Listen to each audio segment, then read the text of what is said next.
update from the vet situation, because I know that I said to you guys that I was going to update you on that.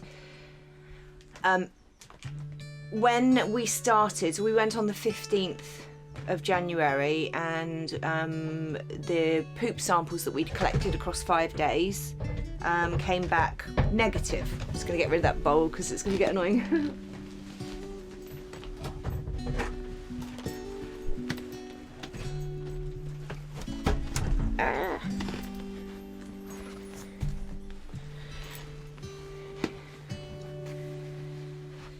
So we went on the January the 15th, and the poop samples that we'd sent and gathered and been tested came back completely negative, completely clean.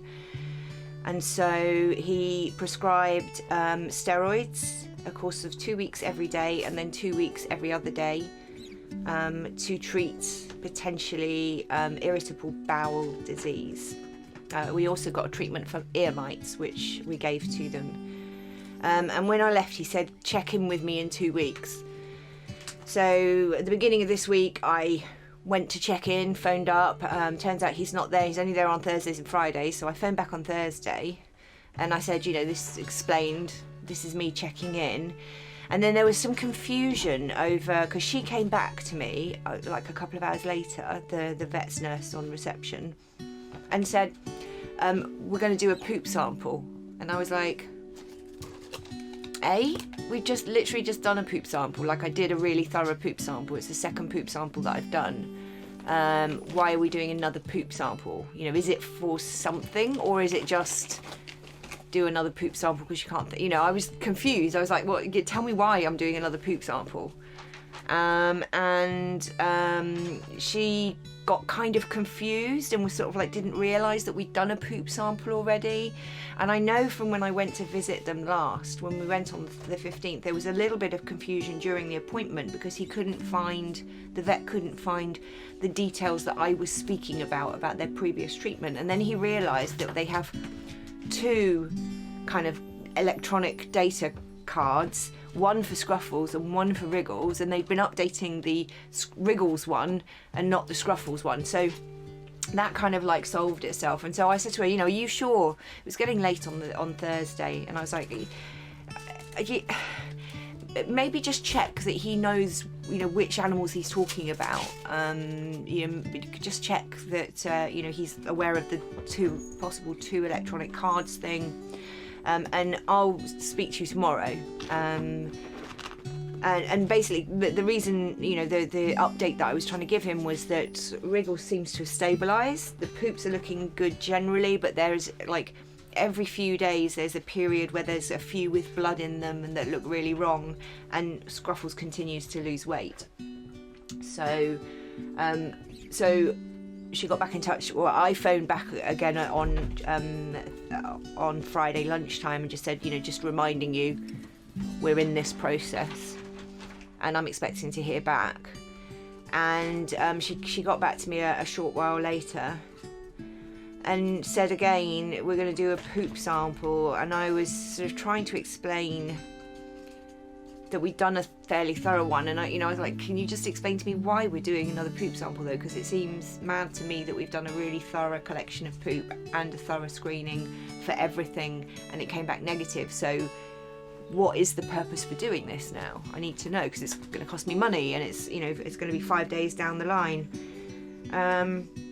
before we even send it off, and then it's another week for it to be analysed. And you know, what are they looking for? Are they looking for something new? This all sort of things that I was just not sure of.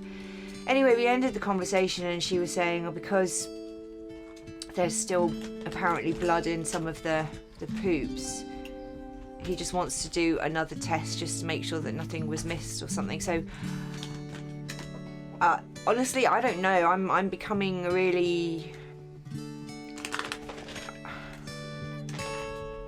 I'm beginning to wonder what on earth is going on, and if anybody actually really knows enough about ferrets, and you know, maybe it's just a digestive problem, and maybe I don't know. I don't know. I don't know why we're doing another poop sample. But anyway, I've agreed because in the end, I reached a dead end and it was just like, you know, that's what he wants to do next. So it's like, well, okay. And then I was thinking maybe I could start taking things into my own hands a bit more, you know? Maybe, I mean, she needs to eat. I need to make food attractive. You know, if she's feeling a bit of pain in her stomach, maybe because she's got ulcers or something, and that's why she's kind of not eating, you know, not enthusiastic about eating. I need to make her more enthusiastic about eating. And maybe, you know, the act of actually having some food in her stomach and not just all the acid and the ulcers, maybe that will help. The other thing is that when we were having the treatment for Helicobacter, one of the prescriptions was Pepto-Bismol.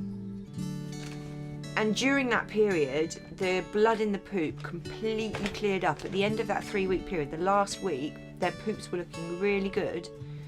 And they both put on weight. You saw that, I mean, you've seen the graph.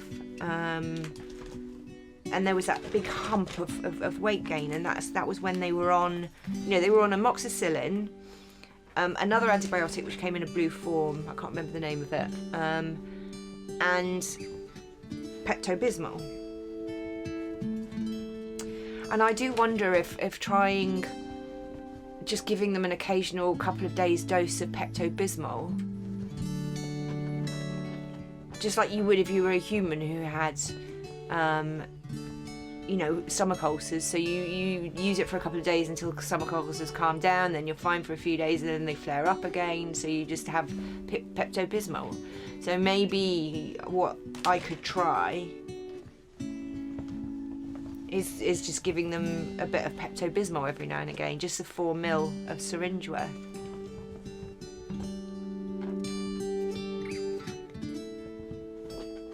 She doesn't have trouble eating. She eats the chews. You know, she loves chowing down on the chews that we've given her, but unfortunately they're not nutritionally complete.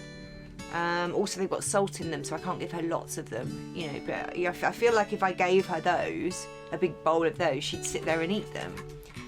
But you know, it's not got any bone in it. It's not got any organs in it. It's, you know, it's not going to be a healthy diet for her. It's got salt in it as well, so it's all right a little bit, you know, 1 or 2 treats a day, but not for her full nutrition. So I don't know. What do you think? It's something I take if I get pain, even after taking my usual tablets. Yeah, I mean, I wouldn't have thought of it if the first vet hadn't already prescribed Pepto-Bismol for treatment, and we saw a marked improvement after a couple of weeks. So anyway, one of my neighbours, Jade, if you saw the launch video, you'll have met Jade. She's going to be stopping into a chemist tomorrow, so she's going to pick me up a bottle of Pepto-Bismol. I'm going to try it on them. You know, I feel like this instruction to take poop samples again from the vet is not founded on this is what we should do next. I think it's based on what do we do next? So, and I need to be more proactive than that.